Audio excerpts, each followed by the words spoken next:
Assalamualaikum warahmatullahi wabarakatuh. Sebelumnya terima kasih atas kesempatannya karena telah memberikan kami waktu. Kelompok 3 yang akan mempresentasikan hasil diskusi kami mengenai Coral Algae Mutualism Shifts After Tsunami Disturbance in Aceh, Analyze how coral species evolve new symbiotic partnership to recover from catastrophic disturbance.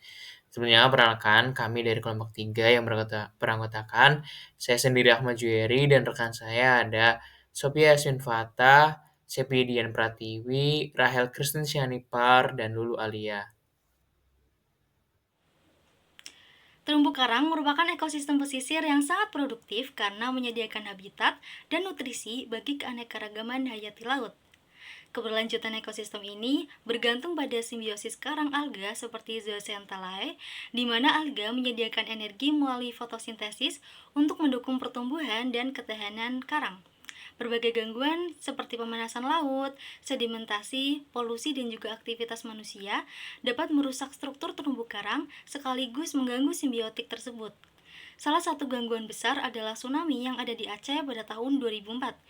Hal itu menyebabkan kerusakan fisik yang luas dan juga tekanan lingkungan pada komunitas karang. Gangguan ini memicu simbion shuffling, yaitu pergeseran simbion ke tipe yang lebih tahan stres, sehingga membantu karang mempertahankan fungsi fisiologisnya. Pemahaman terhadap perubahan simbiosis pasca tsunami penting untuk merancang strategi konservasi dan rehabilitasi terumbu karang yang lebih efektif. Baik, selanjutnya adalah rumusan masalah. Yang pertama, bagaimana dampak tsunami terhadap hubungan mutualisme karang dan alga. Dua, bagaimana perubahan komposisi jenis zooxanthellae membantu pemulihan karang. Dan yang ketiga, apa relevansinya terhadap teori evolusi adaptif dan konservasi biodiversitas laut Indonesia. Untuk tujuan itu menjawab dari rumusan masalah. Yang pertama, untuk mengetahui dampak tsunami terhadap hubungan mutualisme karang dan alga. Yang kedua, untuk mengetahui perubahan komposisi jenis zooxanthellae untuk pemulihan karang. Dan yang ketiga, untuk mengetahui relevansinya terhadap teori evolusi adaptif dan konservasi biodiversitas laut Indonesia. Baik, selanjutnya yaitu dampak tsunami terhadap mutualisme karang alga. Tsunami pada Aceh di tahun 2004, contohnya di Pulau Weh, terutama di Pulau Rubiah, Ujung Seurawan, dan Longweng, mengakibatkan terjadinya kerusakan besar pada populasi terumbu karang dengan banyak koloni yang ditemukan patah, terbalik, atau mati tertutup sedimen. Menurut data lapangan oleh penelitian Purbani et al. 2014 mencatat terjadinya penurunan karang hidup dari 44,64 hektar pada tahun 2002 menjadi 24,2 hektar pada tahun 2009. Sementara pada karang mati dan rubel meningkat hingga 66,13 hektar. Kondisi ini menunjukkan adanya tekanan ekologis yang kuat akibat energi gelombang dan tingginya sedimentasi pasca tsunami. Sedimentasi tersebut menurunkan intensitas cahaya di perairan dangkal sehingga mengganggu fotosintesis zooxanthellae dan membuat kelat C menjadi lebih rentan. Perubahan lingkungan yang drastis kemudian memicu terjadinya peluang pergeseran komposisi simbion menuju kelat D yang lebih toleran terhadap kondisi stres. Seperti contoh pada genus Arthropoda dan Porites yang mengalami indeks mortalitas tinggi memperkuat indikasi terjadinya proses simbion shuffling. Pergeseran ini membantu karang bertahan selama fase pemulihan awal meskipun berpotensi menurunkan kecepatan pertumbuhannya.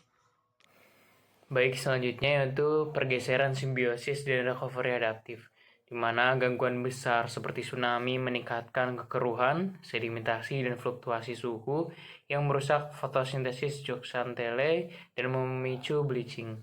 Nah, untuk bertahan, banyak koloni karang melakukan simbion switching dan simbion shuffling guna meningkatkan proporsi simbion toleran stres sebagai respon adaptif cepat. Pergeseran ini sering mengarah pada dominasi Durusdinium atau Clade yang memiliki toleransi termal tinggi dan tetap berfungsi di kondisi ekstrim. Koloni dengan Durusdinium terbukti lebih resisten terhadap bleaching dan mortalitas dibanding karang yang didominasi Cladocopium. Namun, terdapat trade-off yaitu efisiensi transfer energi fotosintesis lebih rendah sehingga laju kalsifikasinya itu dan pemulihan struktur terumbu karangnya melambat.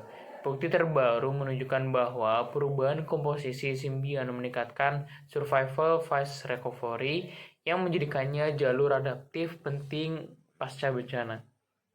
Baik, sekarang kita masuk ke dalam relevansi terhadap teori evolusi adaptif dan juga konservasi laut. Nah, pada bagian ini kita melihat bahwa pergeseran mutualisme antara karang dan juga alga setelah tsunami sebenarnya menunjukkan proses evolusi yang adaptif. Tsunami di sini berfungsi sebagai tekanan selektif yang mengubah komposisi simbion sehingga karang akan cenderung memilih alga yang lebih tahan terhadap kondisi yang ekstrim. Mekanisme simbion, shuffling dan juga switching ini bukan hanya respon jangka pendek, tetapi juga dapat mempengaruhi proses evolusi dalam jangka yang panjang, terutama pada spesies yang mewariskan simbionnya secara vertikal. Nah, perubahan simbion tersebut terbukti untuk meningkatkan ketahanan dan juga fitness larva.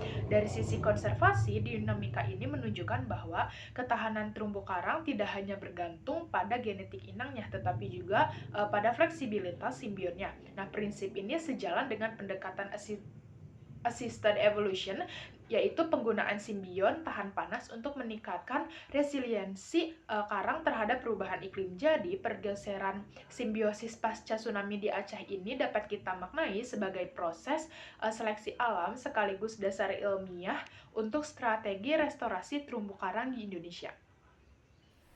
Nah, kesimpulannya adalah yang pertama, tsunami itu mengganggu mutualisme karang dan alga dengan merusak struktur karang, meningkatkan kekeruhan, dan menurunkan kemampuan fotosintesis zooxanthellae sehingga hubungan simbiotik menjadi tidak stabil. Kemudian yang kedua, pergeseran komposisi zooxanthellae dari clade sensitif menuju clade yang lebih tahan stres membantu karang meningkatkan toleransi lingkungan dan mendukung proses pemulihan pasca bencana. Kemudian yang terakhir adalah perubahan simbiosis ini relevan dengan teori evolusi adaptif karena menunjukkan respons selektif terhadap tekanan lingkungan dan menjadi dasar penting dalam strategi konservasi serta peningkatan resiliensi terumbu karang di Indonesia.